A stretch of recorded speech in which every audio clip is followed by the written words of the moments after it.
अस्सलामुअलैकुम। बोली उसमें खुशामदीद। मैं हूँ गौहर इशरा और मैं हूँ अनविशा सलीम। बुलेटिन के आगाज में सबसे पहले बात करेंगे सानिहा कहना की, जिससे कई खानदानों की अलमनाक दास्तान जुड़ी है। जरा सी बेहतियाती ने तमाम खुशियाँ उजाड़ दी।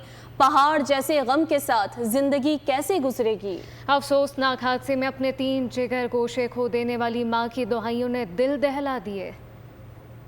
मेरे बच्चे मेरे कौन सी और मेरे बच्चे इस टाइम मेरे कौन सी हंसदे खेलते मेरे को गए और मेरे को हंसदे वास्ते गए। मैं क्या मैं बर्दाश्त करा और मेरी धियां मेरा सारा बन गया थी और मेरा पुत्र इधर शेरा मांगू थी। मैं बड़िया सुखना ले के लिया और अल्लाह मेरी जोड़ी ला दे और अब जाने मैनू फिर कर लिया छड़ गया की पुछ दे मैनू कोई समझ नहीं आती। मैं क्या मैं दसा मेरे बच्चे कितने गए थे। 3 बच्चे हो गए, 2 मेरी बेटियां थी, मेरा बेटा ना मेरी। लाहौर के इलाके कहना में ट्यूशन सेंटर की छत गिरने से जाम बहक होने वाले 14 बच्चों को आहू सिस्कियों में सुपुर्द खाक कर दिया गया। जाम बहक बच्चों में एक ही ख़ानदान के 2 बच्चे अली और दुआ भी शामिल थे। मज़ीद अहवाल जानते हैं अरीबा आफ्ताब से, जो मुतासरा ख़ानदान के हमरा मौजूद हैं। अरीबा, बताइएगा। जी बिल्कुल, मैं इस वक्त कहना में मौजूद हूँ और जहाँ जैसा कि आप जानते हैं कि कल जो है अफसोसनाक वाक़या दरपेश आया, जो है वो एकेडमी की छत गिरने से 14 बच्चे जा बहाक हुए और जिनमें से 2 बच्चे, एक जो है फैमिली के 2 बच्चे जो हैं वो दारिफान गए हैं। मैं उन्हीं के अहले खाना के साथ मौजूद हूँ, उनसे भी बात करने की कोशिश करते हैं। मैं अपनी बेटी से बहुत ज़्यादा प्यार करता हूँ, बहुत ज़्यादा प्यार करता था। वो मेरी पॉकेट नहीं खाली कर रही, मेरी पॉकेटें नहीं खाली कर रही। मेरी बेटी नहीं पॉकेटें खाली कर रही। ऐसे पैसे पड़े हैं मेरी पॉकेट के अंदर, पैसे। वाह, आजा मेरा पोत, आजा। नहीं आ रहे पैन, मैंने कुछ नहीं चाहिए मेरा पोत, मैंने वापस मिल जाए। जी, बच्चों के वालिद हमारे साथ मौजूद हैं और पता नहीं वो किस तरह से हमारे साथ बात कर रहे हैं। ज़ाहिर बात है, एक जो है अफसोस जो है गम का आलम है और मज़ीद उनसे बात करने की कोशिश करते हैं। बताइएगा कि ये वाक़या किस तरह से दरपेश आया। पता ही नहीं चला, पता चलता तो मैं कि कुछ भी ना करता, मेरे कागज कुछ भी नहीं। मैं ड्यूटी पे जॉब कर रहा था। फिर किसने आपको कॉल करके बताया? कॉल वगैरह कोई आई है? चाचू ने बताया, उसके चाची ने बताया, भाई घर आ जाओ, छत गिर गई। इसका कसूरवार आप किसे ठहराते हैं? किसी का नहीं, किसी का भी नहीं है, आप ही किसी का भी। मेरी बेटी की किस्मत ऐसे थी, नसीब ऐसे जी, जैसा कि आप देख रहे हैं कि वालिद से हमने बात की है और जो वालदा की हालत ऐसी नहीं है कि हम उनसे बात कर सकें। हमारे साथ बच्चों की नानी भी मौजूद है। वो तो सानू तो कोई पता ही नहीं लगा, सानू तो कोई समझ नहीं आई। आज साढ़े बच्चे भज्जे आए हैं, ना का छत डिग पई है, भज्जो थले आ गए बच्चे, सारे जी भज के गए हैं। जी बिल्कुल, जैसा कि आप देख रहे हैं कि यहाँ पर जो है क़यामत खेज़ मंजर बरपा है और अब सिर्फ यही दुआ है कि अल्लाह ताला जो है इन सब के जो है घर वालों को सब्र अता फरमाए। शुक्रिया अरीबा। शौहर रेड़ी लगाता है, 2 वक्त की रोटी मुश्किल से पूरी होती है, माली हालात अच्छे नहीं, इसलिए बच्चों को ट्यूशन पढ़ाती थी। अस्पताल में ज़ेरे इलाज जख्मी खातून टीचर अनीला का वीडियो बयान सामने आ गया। कहा, जो कुछ भी हुआ अल्लाह की तरफ से हुआ। सबकी तरफ से हुआ है, इसमें किसी का कोई हाथ नहीं है। अल्लाह ताला की तरफ से जो भी मामला तुम्हें, मैं खुद भी मलबे के नीचे आई हूँ बाकायदा। मेरी अपनी बच्ची भी, मेरे जेठ के बच्चे, मेरे देवर की छोटी सी 1.5 साल की बच्ची, वो भी उधर ही मौजूद थी। लेकिन मुझे नहीं पता उनकी पोजीशन कैसी है। मेरी बच्ची को भी चोटें वगैरह आई हैं। सर पे कंस्ट्रक्शन का काम ज़रूर हुआ है, मैंने छत पक्की करवाई है क्योंकि माली हालात इतने ठीक नहीं थे कि हम वो लेंटर वगैरह डाल सकते या दोबारा से सारी कंस्ट्रक्शन करवा सकते। मैं खुद मेहनत मजदूरी करती हूँ, जो मेरे हस्बैंड हैं वो फ्रूट की रेडी लगाते हैं, 200-400 रुपये उनकी बचत आती है। मैं खुद अपने घर का सिस्टम चलाती हूँ। मेरे घर में कोई इस तरह का मामला भी हो, लाइट भी गई हो, तो मैं बच्चों को छुट्टी दे देती हूँ। मैं बच्चों को बस में नहीं पढ़ाती क्योंकि वो बच्चे मेरे अपने बच्चे हैं। यानी अभी छत बन चुकी थी? बन चुकी थी सर, सारा कुछ हो चुका था। नहीं, कुछ भी नहीं था। गाड़ी टूटा है, क्या हुआ? ये कुदरत की तरफ से हुआ सर। गाड़ी टूटा है, क्या मामला है? सर मुझे खुद नहीं पता, मैं खुद मलबे के नीचे दब गई हूँ। मुझे खुद नहीं पता कि मेरे कमरे की क्या कंडीशन हुई है, कैसे हुआ है, बच्चे सारे नीचे कैसे आए। सान्या कहना, ट्यूशन सेंटर की खस्ता हाल छत गिर गई, कई माओं की गोदें उजड़ गई, नन्हे फूल मनो मिट्टी तले जा सोए। हादसे में जाम बहक 14 बच्चों की तदफीन कर दी गई है। नमाज जनाजा में अहले इलाका शहरियों की बड़ी तादाद ने शिरकत की। अंधोनाक वाक़े पर इलाके की फिजा सोगवार है। अभी मिट्टी डाली है, वहाँ से टूट के हमारे ऊपर गिर गया। सानेहा कहना, दुखियारी माओं का नोहा, हुसूले तालीम के लिए जाने वाले लख्ते जिगर मौत की आगोश में चले गए। ट्यूशन सेंटर की खस्ताहाल छत ने कई घरों को वीरान कर दिया, कई खानदानों की दुनिया उजाड़ डाली। 14 बच्चे लुकमाए अजल बन गए। खातून टीचर समेत 8 बच्चे जख्मों से चूर हैं। की माए का घर उजड़ गया, वो तो दुनिया ही उजड़ गई उनकी।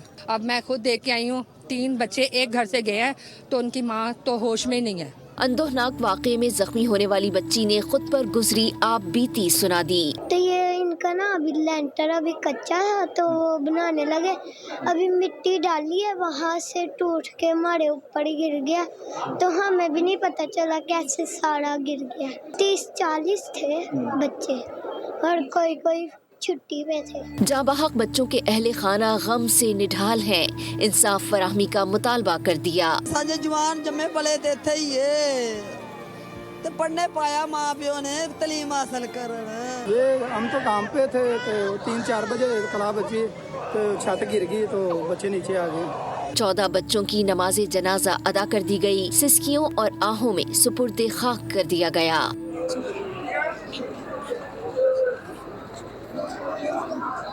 अलमनाक सानेहे पर पूरा मुल्क सोगवार है। सान्या कहना पर हर दिल गम सदा है। सियासी रहनुमाओं ने गहरे रंज और गम का इज़हार किया है। सदर आसिफ अली सरदारी ने जाम बहक बच्चों के लवाहिकीन से दिली ताज़ियत की। ऐसे सानियात के तदारुक के लिए मुल्क भर में मौसर इक़दामात पर जोर दिया गया। वज़ीर आलम मरीम नवाज़ ने कीमती जानों के ज़िया को नाकाबिले तलाफ़ी नुकसान करार दिया है। वाक़े की शफ़ाफ़ तहक़ीक़ात का हुक्म दिया। पंजाब हुकूमत ने जाम बहक बच्चों के लवाहिकीन को 20-20 लाख और ज़ख्मियों को 5-5 लाख रुपए देने का ऐलान किया है। मानसहरा के सयाहती मकाम नारान पर गाड़ी दरियाए कुन्हार में बह गई। वाक़या 5 नौजवानों के टिकटॉक बनाने के दौरान पेश आया। गाड़ी दरिया बुर्द हो गई, नौजवानों को बचा लिया गया। सयाहों का ताल्लुक गोजरावाला से है। इंतजामिया ने सयाहों से एहतियात बरतने की अपील कर दी। मानसहरा के सयाहती मकाम नारान पर गाड़ी दरियाए कुन्हार में बह गई। वाक़या 5 नौजवानों के टिकटॉक बनाने के दौरान पेश आया। गाड़ी दरिया बुर्द हो गई, नौजवानों को बचा लिया गया है। सयाहों का ताल्लुक गोजरावाला से बताया जा रहा है। इंतजामिया ने सयाहों से एहतियात बरतने की अपील कर दी।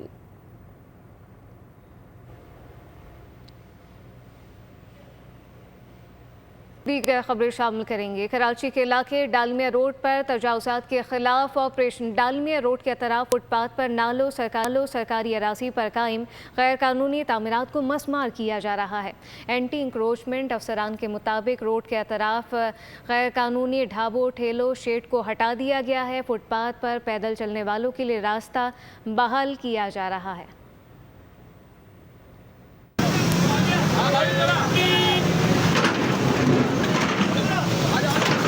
जल्दी हटो सारे, हटाओ इनको जल्दी कर,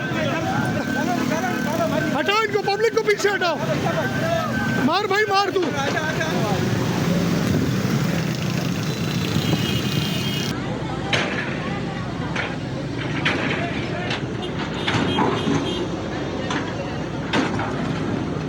कराची का एक और मासूम बच्चा HIV का शिकार हो गया। पठान कॉलोनी के रिहायशी 3 साला बच्चे में HIV की तस्दीक हो गई। मुतासरा बच्चे का 3 मुख्तलिफ किट्स पर HIV टेस्ट मुस्बत आया। वालिदैन के मुताबिक बच्चे का इब्तदाई इलाज वालिका अस्पताल में हुआ था, जिसके बाद से बच्चे की तबीयत ख़राब रहने लगी। वालिदैन का कहना है कि वालिका अस्पताल के डॉक्टर्स की मुबैना गफलत से बच्चा HIV का शिकार हुआ। पठान कॉलोनी में अब तक 107 बच्चे HIV से मुतासर हुए, जिनमें से 9 की अमवात वाक़ हो चुकी हैं। खबरों के सिलसिले को आगे बढ़ाते हुए अहम खबर अपने नाज़रीन के साथ शेयर करें। पाकिस्तान और भारत के दरमियान कैदियों की फहरिस्त का तबादला हुआ है। कौंसिल रसाई के 2 तरफा माहदे के तहत फहरिस्तों की मुंतकली की गई है। दफ्तर खारजा के मुताबिक पाकिस्तान और भारत ने सिफारती ज़राए से फहरिस्तों का तबादला किया है। हर साल 1 जनवरी और 1 जुलाई को कैदियों की फहरिस्तों का तबादला होता है। पाकिस्तान और भारत के दरमियान कैदियों की फहरिस्त का तबादला हुआ है। कौंसलर रसाई के 2 तरफा माहदे के तहत फहरिस्तों की मुंतकली की गई है। पाकिस्तान और भारत ने सिफारती ज़राए से फहरिस्तों का तबादला किया।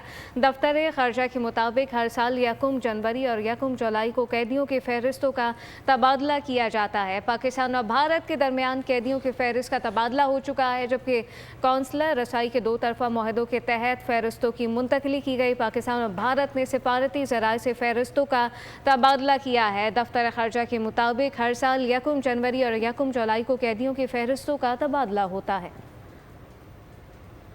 वज़ीर आला पंजाब से स्पीकर पंजाब असम्बली मलिक अहमद खान की मुलाकात हुई है। बाहमी दिलचस्पी के उमूर, सूबे की सियासी सूरत हाल पर तफसीली गुफ्तगू की गई है। मरियम नवाज ने कहा कि हमारा वाहिद हदफ पंजाब के हर शहरी तक रिलीफ पहुंचाना है। अवामी खिदमत का जो सफ़र हमने शुरू किया उसकी रफ्तार को मज़ीद तेज़ किया जाएगा। ऐवान चलाने में स्पीकर मलिक अहमद खान का किरदार काबिल फ़ख्र है। वज़ीर आला पंजाब से स्पीकर पंजाब असम्बली मलिक अहमद खान की मुलाकात हुई है। अहम मुलाकात के हवाले से अपने नाज़रीन को बताएं कि बाहमी दिलचस्पी के उमूर, सूबे की सियासी सूरत हाल पर तफसीली गुफ्तगू की गई। न्यूज़ बुलेटिन से फिलवक्त इतना ही। मज़ीद अपडेट्स के लिए विजिट कीजिए bolnews.com। आप देखते रहिए बोल न्यूज़। सब्सक्राइब करें और बेल दबाएं ताकि कोई खबर रह न जाए।